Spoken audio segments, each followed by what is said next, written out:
کیا آپ نے کبھی سوچا ہے کہ آپ کی زندگی ایک کھیل کی طرح ہے، ایک ایسی پہیلی جس کے ٹکڑے بکھرے پڑے ہیں اور آپ کو نہیں معلوم انہیں کیسے جوڑنا ہے، یا ایک ایسا سفر جس کا نقشہ آپ کے ہاتھ میں نہیں؟ اگر ایسا ہے تو آج میں آپ کو ایک ایسی کتاب کے بارے میں بتاؤں گا جو اس کھیل کو سمجھنے، اس پہیلی کو جوڑنے اور اپنے سفر کا نقشہ خود بنانے کا راز سکھاتی ہے۔ یہ کوئی جادوئی کہانی نہیں، بلکہ دنیا کی مشہور سٹینفورڈ یونیورسٹی کے دو ذہین استادوں بل برنٹ اور ڈیو ایونز کی اصل تحقیق اور تجربوں کا نچوڑ ہے۔ انہوں نے ایک ایسی کتاب لکھی ہے جو آپ کی سوچ بدل دے گی، ڈیزائننگ یور لائف، یعنی اپنی زندگی کو ڈیزائن کریں۔ سوچئے، اگر آپ اپنی زندگی کو ایک شاندار پروجیکٹ سمجھیں، جیسے ایک خوبصورت گھر بنانا یا ایک زبردست موبائل ایپ تیار کرنا، پہلے آپ بہت سارے سوال پوچھتے ہیں، پھر کچے نقشے بناتے ہیں، چھوٹے چھوٹے تجربے کرتے ہیں، اور آخر میں کچھ ایسا بناتے ہیں جو آپ کے لیے خاص ہو، پیارا ہو اور کامیاب بھی ہو۔ ڈیزائننگ یور لائف بالکل اسی سوچ پر کام کرتی ہے۔ یہ ہمیں سکھاتی ہے کہ زندگی کوئی منزل نہیں، بلکہ ایک ایسا کام ہے جو چلتا رہتا ہے اور جسے ہم اپنی مرضی سے رنگ اور شکل دے سکتے ہیں۔ یہ آپ کو آپ کی زندگی کا ماسٹر ڈیزائنر بنا دیتی ہے۔ آئیے اب ہم اس کتاب کے رازوں کو نعیم کی کہانی کے ذریعے سمجھیں گے، ایک ایسے نوجوان کی کہانی جو ہم میں سے بہت سو کی اپنی کہانی بھی ہو سکتی ہے۔ نعیم ایک عام سا لڑکا تھا جس نے پڑھائی مکمل کی اور پھر MBA میں داخلہ لیا۔ اس کی زندگی کا راستہ وہی تھا جو اکثر نوجوانوں کا ہوتا ہے، اچھی نوکری مل جائے، مستقبل محفوظ ہو جائے اور بس ایک ہی ڈگر پر چلتے رہیں۔ لیکن اس کے دل میں ایک عجیب سا خالی پن تھا، ایک بے چینی جو اسے اکثر سونے نہیں دیتی تھی۔ وہ خود سے پوچھتا، کیا یہی زندگی ہے؟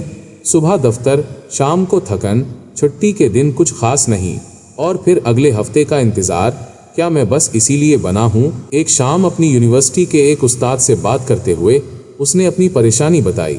سر، مجھے لگتا ہے جیسے میں زندگی گزار نہیں رہا، صرف کاٹ رہا ہوں۔ مجھے سمجھ نہیں آتا کہ میں اصل میں چاہتا کیا ہوں۔ استاد نے نعیم کی آنکھوں میں دیکھا اور مسکراتے ہوئے کہا، کیا کبھی تم نے اپنی زندگی کو ڈیزائن کرنے کے بارے میں سوچا ہے؟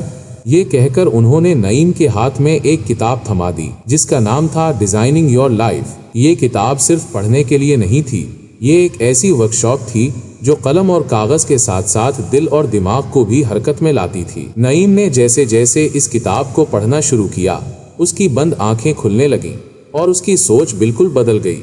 ہم میں سے اکثر لوگ یہی سمجھتے ہیں کہ زندگی میں صرف ایک صحیح راستہ ہوتا ہے جسے ہمیں بچپن میں ہی چن لینا ہوتا ہے، جیسے ڈاکٹر بننا، انجینئر بننا یا ایک کامیاب کاروباری بننا، اور پھر ساری عمر اسی ایک پگڈنڈی پر چلتے رہنا ہے۔ لیکن یہ کتاب اس پرانی سوچ پر چوٹ کرتی ہے۔ ڈیزائننگ یور لائف کہتی ہے کہ زندگی کوئی تنگ پگڈنڈی نہیں، بلکہ ایک بہت بڑا باغ ہے جہاں بے شمار راستے ہیں، بے شمار پھول ہیں اور ہر کونے میں ایک نیا موقع چھپا ہے۔ آپ چاہیں تو ایک ہی وقت میں کئی راستوں کو تھوڑا تھوڑا کر کے دیکھ سکتے ہیں، مختلف پھولوں کی خوشبو لے سکتے ہیں۔ یہ ایک کئی راستوں کا سفر ہے جہاں آپ ایک ساتھ کئی امکانات کو کھود سکتے ہیں۔ نعیم نے سوچا، کیا میں صرف اکاؤنٹنٹ بننے کے لیے پیدا ہوا ہوں؟ کیا مجھ میں کچھ اور نہیں؟ اسے یاد آیا کہ اسے تصویریں کھینچنے، فوٹوگرافی کا بھی شوق تھا اور بچوں کو پڑھانے میں بھی اسے بہت خوشی ملتی تھی۔ کتاب نے اسے ایک دلچسپ کام دیا، اپنی 3 مختلف زندگیاں ڈیزائن کرو۔ وہ زندگی جو ابھی چل رہی ہے، جیسے بینک میں اکاؤنٹنٹ، وہ زندگی جو تم ابھی چن سکتے ہو، یعنی اگر تم آج کوئی مختلف فیصلہ کرو تو کیا ہو سکتا ہے، وہ زندگی جو تم اپنے خوابوں میں دیکھتے ہو، جس کے لیے تم سب کچھ چھوڑنے کو تیار ہو۔ نعیم نے اپنے قلم سے اپنے دل کی بات کاغذ پر لکھی۔ ایک بڑے بینک میں مصروف اکاؤنٹنٹ، ایک فوٹوگرافر اور پارٹ ٹائم استاد جو اپنی تخلیقی صلاحیتوں کو استعمال کرے۔ خوابوں کی زندگی، ایک فلاحی ادارے NGO کا کارکن جو دنیا بھر میں سفر کرے، الگ الگ ثقافتوں کو جانے اور سماجی کاموں میں حصہ لے۔ یہ صرف خیالات نہیں تھے، یہ پہلا قدم تھا اپنی زندگی کو بالکل نئے طریقے سے دیکھنے کا، ایک ایسا طریقہ جو آزادی اور امکانات سے بھرا تھا۔ کیا کبھی آپ نے غور کیا ہے کہ دن کے کن لمحوں میں آپ مکمل طور پر خوش محسوس کرتے ہیں؟ کس کام کو کرتے ہوئے آپ کو وقت گزرنے کا احساس ہی نہیں ہوتا، اور کون سے کام آپ کو تھکا دیتے ہیں؟ کتاب کہتی ہے کہ زندگی کی ڈوری کو تھامنے کے لیے اپنی اچھے وقت کی ڈائری بناؤ۔ ہر روز لکھو کہ کن کاموں میں تمہیں بہاؤ محسوس ہوا، جہاں تم اپنے کام میں اتنا کھو گئے کہ تم مکمل طور پر حاضر تھے۔